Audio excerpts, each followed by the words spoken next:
আমরা জিলহজের প্রথম দশকের তাৎপর্য এবং গুরুত্ব সম্পর্কে জানি না বললেই চলে। এই কথাগুলো বারবার বলা দরকার। আমি আপনাদেরকে উদাত্ত আহ্বান জানাতে চাই, আপনারা এই কথাগুলোর ফেরিওয়ালা হয়ে যাবেন, এই কথাগুলো অন্যের কাছে পৌঁছে দিবেন। জিলহজের এই 10টা দিনের ইবাদত করলে আল্লাহ তাআলার কাছে এটা যত প্রিয় হয়, অন্য কোনো সময় ইবাদতে আল্লাহ তাআলার কাছে এত প্রিয় না। আল্লাহর কাছে এই দশকের ইবাদত অন্য দশকের বা অন্য যে কোনো সময়ের ইবাদতের সাথে বেশি গুরুত্বপূর্ণ। আল্লাহ বেশি খুশি হন এই সময় ইবাদত করলে বান্দা। সাহাবীরা জিজ্ঞাসা করলেন, ওয়ালাল জিহাদু ফি সাবিলিল্লাহ, হে আল্লাহ রাসূল, অন্য সময় কেউ আল্লাহর রাহে জিহাদ করলো মানে জীবন দান করার জন্য প্রস্তুতি নিল, সে ওইটা আল্লাহকে সমর্পণ করে দিল গোটা জীবনটাই, তার মর্যাদাও কি এই সময় ইবাদতের চাইতে বেশি না?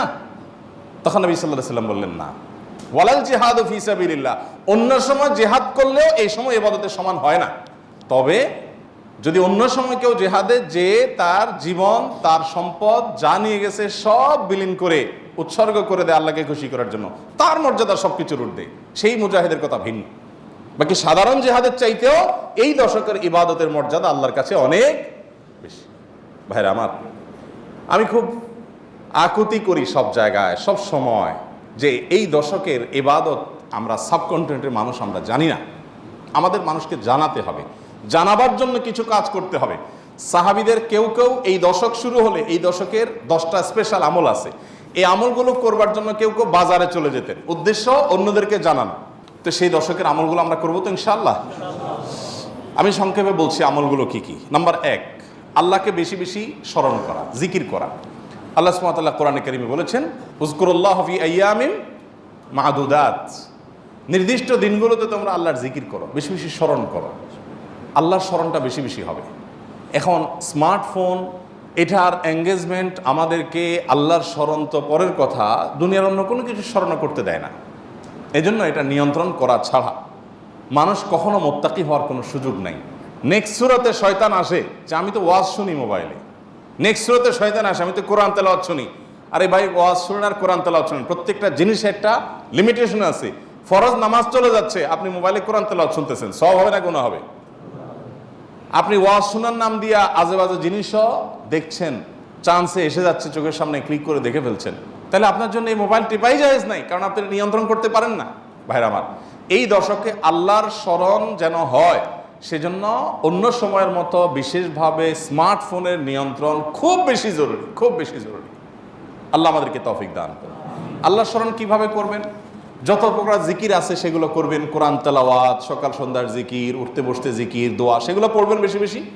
আর স্পেশালি বিশেষভাবে একাকী বসে চিন্তা করবেন, আল্লাহ তাআলা আমাকে সৃষ্টি করেছেন, কত মানুষ আছে যা আমার মতো নেয়ামত পান নাই, আল্লাহ তাআলা আমাদেরকে কত নেয়ামত দিয়ে রেখেছেন।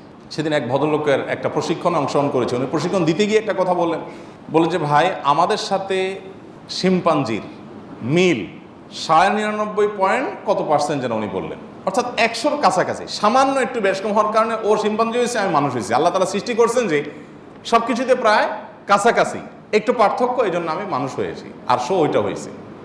এই যে পার্থক্যটুকু, এই সামান্য পার্থক্যটুকু যদি একটু হেরফের হয়ে যায়, মানে 0.1% বা তারও অর্ধেকও যদি হেরফের হয়, তখন একটা মানুষ বিকলাঙ্গ হয়ে, প্রতিবন্ধী হয়ে জন্ম নেয়। সবই ঠিক আছে, শুধু ওইটুকু একটু বেশ কম। আল্লাহ তাআলা কত পারফেকশন এনেছেন আমার মধ্যে, কত পারফেক্ট আমাকে বানিয়েছেন। আল্লাহর নেয়ামত নিয়ে চিন্তা ভাবনা করা, এটা আল্লাহর স্মরণের অংশ। সেদিন এক ডক্টরের কাছে গেলাম, প্রফেসর, সিনিয়র মানুষ, তিনি দীর্ঘ সময় আমাকে বোঝাতে লাগলেন বিভিন্ন বিষয়, আল্লাহ কিভাবে আমাদেরকে সৃষ্টি করেছেন। আমি তো সায়েন্সের ছাত্র না, মুগ্ধ হয়ে গেলাম শুনে, সুবহানাল্লাহ, কিভাবে সম্ভব? আমরা যে খাবার গ্রহণ করি সেগুলো কতগুলো ধাপে মল হয়ে, মূত্র হয়ে আমাদের শরীর থেকে বের হয়, তার আগের ধাপগুলো কি, কিভাবে এগুলো আল্লাহ রাব্বুল আলামিন এইভাবে সেট করলেন। এটা এইভাবে কাকতালীয়ভাবে হতে পারে না কোনো পরিকল্পনা ছাড়া। মলদার সম্পর্কে বললেন যে মলদার নিচে, এখানে আল্লাহ পিঠে দিয়ে দিতেন, বুকে দিয়ে দিতেন, তাহলে আপনি কিভাবে আপনার শরীরের আবর্জনাগুলো বের করতেন? কত কঠিন হতো। পারফেক্ট জায়গা আল্লাহ সেট করেছেন। আবার সেটাকে এমনভাবে আল্লাহ তাআলা তৈরি করেছেন যে মলমূত্র এমনিতে বের হয়ে যায় না, ওইটা বন্ধ থাকে। আবার যাতে বের হওয়া সহজ হয় তার জন্য পানি যতটুকু প্রয়োজন মলের সাথে ততটুকু দেওয়া হয়, আঠালো পদার্থ তৈরি হওয়ার ব্যবস্থা করা হয়, না হলে এটা ছিঁড়ে যাবে, ফেটে যাবে। মানে কত কিছু যে আছে। প্রায় 2.5 ঘন্টা, আমি একটা রোগী, আমাকে উনি 2.5 ঘন্টা সময় দিলেন। অবশ্য রাতে অন্য রোগী ছিল না, কেউ, সব শেষ রোগী ছিলাম আমি। 2.5 ঘন্টা উনি আমাকে বোঝালেন এবং আমি মুগ্ধ হয়ে গেলাম, সব ভুলে গেছি আমি কাজ কাম বাদ দিয়ে। সুবহানাল্লাহ। বললেন যে ভাই, আল্লাহ তাআলা কি নিয়ামত আপনার ভিতর দিয়ে রাখছে, আপনি এটা বুঝেন তো আপনার কপাল সিজদায় অবনত এমনিতেই হয়ে যাবে। তো আল্লাহর স্মরণের অংশ হিসাবে এগুলো, যে আল্লাহর কুদরত নিয়ে চিন্তা করা। আর সব বাদ দেন, আল্লাহ আমাকে হাত পা সুস্থ রেখেছেন, কত মানুষ অসুস্থ। সাধারণ নেকামলগুলো বেশি বেশি করবেন। সাধারণ নেকামল যেমন কোরআন তেলাওয়াত করা, দান সাদাকা করা, নফল রোজা রাখা, তাসবিহ তিলাওয়াত করা, ভালো কথা বলা, সৎ কাজের আদেশ দেওয়া, অসৎ কাজ থেকে বাধা প্রদান করা, এই রুটিন ভালো কাজগুলো, নর্মাল ভালো কাজগুলো পরিমাণে বেশি বেশি বেশি বেশি করতে থাকবে। 3 নম্বর আমল হলো গুনাহের কাজ এই 10 দিন অন্তত অন্য সময়ের চাইতে একটু হলেও কমাবার চেষ্টা করবেন, গুনাহের লাগামটা ধরার চেষ্টা করবেন। কারণ এই দশক মর্যাদার দশক, এই দশক আমলের দশক। অতএব এই টাইমে গুনাহ করলে অন্য টাইমে গুনাহের চাইতে বেশি ভয়াবহ হবে, এটা কমাবেন। 4 নম্বর আমল হলো যাদের হজের সামর্থ্য আছে তারা হজ করবেন। 5 নম্বর আমল হলো যাদের কোরবানি করার সামর্থ্য আছে তারা কোরবানি করবেন। 6 নম্বর আমল হলো যারা কোরবানি করার নিয়ত করেছেন জিলহজে চাঁদ ওঠার আগে আগে চুল, নখ, গোপ, অবাঞ্ছিত লোম ইত্যাদি কেটে ফ্রেশ হয়ে এই 10 দিন আর সেগুলো কাটবেন না। এটা করবেন হলো কোরবানির পরে। তাহলে জিলহজের চাঁদ ওঠার সম্ভাবনা সোমবার সন্ধ্যায়, সোমবার দিনের বেলার মধ্যে এগুলো সব ফ্রেশ করে আপনি অপেক্ষা করবেন কিসের জন্য? কোরবানির জন্য। এই 10 দিন পর্যন্ত আর নখ কাটবেন না, চুল, গোপ কোনো কিছু কাটবেন না। এটা কোরবানি যিনি করবেন তিনি করবেন। যদিও কোনো কোনো বর্ণনার আলোকে বোঝা যায় যারা কোরবানি করবেন না তারাও যদি এটা করেন তাদেরকে আল্লাহ তাআলা আজর দান করবেন।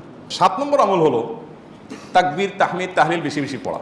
ফাকফিরু ফিহিন্না মিনাত তাকবীরি ওয়াত তাহমিদি ওয়াত তাহলিল।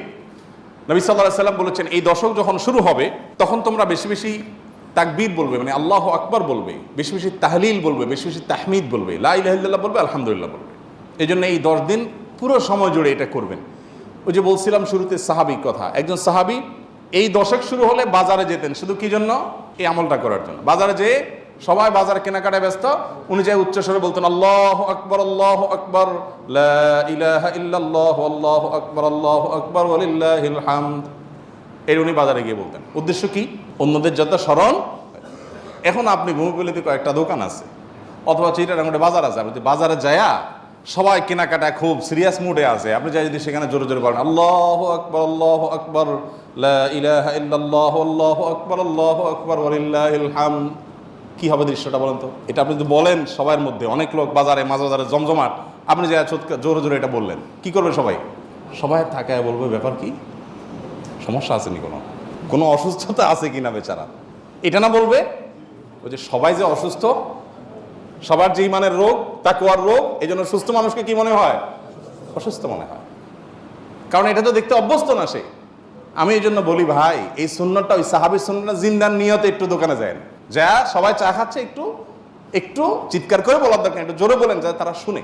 যদি দেখেন যে তারা অন্যভাবে তাকাচ্ছে, বুঝতেছে না, পিঠে হাত দিয়ে সুন্দর করে একটা মুচকি হাসি দিয়ে বলেন ভাই এই দর্শকে বেশি বেশি তাকবীর পড়তে হয় তো এই জন্য আমি একটু জোরে বললাম যাতে আপনার স্মরণ হয়। দেখবেন সেখান থেকে অনেকের বিবেক খুলে গেছে, উনি পড়বে ইনশাআল্লাহ। চেষ্টা করা যাবে তো ইনশাআল্লাহ। তাহলে তাকবীর, তাহমিদ, তাহলিল জোরে পড়বেন। আমি প্রতি বছর আপনাদেরকে এই কথা শুনাই, এবছরও বলি। সেটা হলো মিডল ইস্টের বিভিন্ন দেশে দেখা যায়, বিশেষ করে সৌদি আরবে, সামাজিক সৌন্দর্য। বিভিন্ন গলিতে যখন ঢুকবেন জিলহজের এই 10 দিন আপনি দেখবেন তাদের গেইটের ওখানে ছোট্ট একটা ওই যে ব্লুটুথ ডিভাইস লাগানো আছে, এখানে সারাক্ষণ তাকবীর সুমধুর কণ্ঠে চলছে, আল্লাহু আকবার, আল্লাহু আকবার, লা ইলাহা ইল্লাল্লাহ, আল্লাহু আকবার, আল্লাহু আকবার, লিল্লাহিল হামদ। অথবা অন্য তাকবীর চলছে, আল্লাহু আকবার কাবীরা ওয়ালহামদুলিল্লাহি কাসীরা ওয়া সুবহানাল্লাহি ওয়া বিহামদিহি বুকরাতাও ওয়া আসীলা। সব জায়গায়, দোকানে যাবেন, মার্কেটে যাবেন, এখন আস্তে আস্তে সৌদি আরব থেকে এগুলো হারিয়ে যাচ্ছে, দুঃখজনক, কিন্তু ছিল এগুলো। এবং এখনও অনেক জায়গায় আছে যে দোকানদার ওই মৃদু কণ্ঠে এটা চালায় রাখছেন। আর আমাদের ঈদুল আজহা আসছে, এখন জাগানাকা গানের ছোটে আপনি হাঁটতে পারবেন না কোথাও। গরুর বাজার, ছাগলের হাট, গান চলে। এখানে আমি যখন ভূমিপল্লী ছিলাম, এইখানে যে বাজার হয়, আমি যাই থামাইছি 2 দিন, যাই সেখানে কমিটির লোকদেরকে ধরলাম, ভাই ঈদুল আজহা একটা ধর্মীয় দিবস, কাজটা ধর্মীয়, আর সেখানে আপনি জাগানাকা গান লাগায়া গরু বেচতেছেন, ছাগল বেচতেছেন। আল্লাহ তো বিবেক দিছে অন্তত, এখানে অন্য কিছু লাগান, এটা কিরে ভাই? আর আপনার গানের অত্যাচারে আশপাশে মানুষ ঘুমাইতে পারে না, থাকতে পারে না, এ কি মানুষ? এ কোনো মনুষ্যত্ব তো থাকার কথা না। 2 বার আমি গেছি শরীরে, এবং যা তাদেরকে অনুরোধ করে হাতে পায়ে ধরে বুঝায় থামাইছি। সারা বাংলাদেশে এই চিত্র, আপনি কয় জায়গায় যাবেন যে জাকানাকা গান চলছে, চলার কথা তাকবীর তাহমিদ তাহলিল। তো আমরা চেষ্টা করবো তো ইনশাল্লাহ তাকবীর তাহমিদ তাহলিল করার, বাচ্চাদেরকে শিখিয়ে দিব। আর আরাফাতের দিন সকাল থেকে, জিলহজের 9 তারিখ ফজর থেকে নিয়ে 13 তারিখ আসর পর্যন্ত প্রত্যেক নামাজের পরে একবার করে তাকবীর তাশরিকটা বিশেষভাবে পড়তে হবে, নারী পুরুষ সবাই। আর 9 নম্বর আমল হলো আরাফাত দিন রোজা রাখবেন। আরাফাত দিন রোজা রাখলে কী লাভ হবে? 1 বছর আগের আর 1 বছর পরের অগ্রিম, পরের বছর যদি বাঁচেন সেটারও ছোটোখাটো গুনাহগুলো আল্লাহ তাআলা মাফ করে দিবেন। আর 10 নম্বর আমল হলো ঈদুল আজহার সকল সুন্নাতগুলো আদায় করবেন। চেষ্টা করবো তো আমরা ইনশাআল্লাহ। আল্লাহ আমাদের সবাইকে আমলের তৌফিক দান করুন।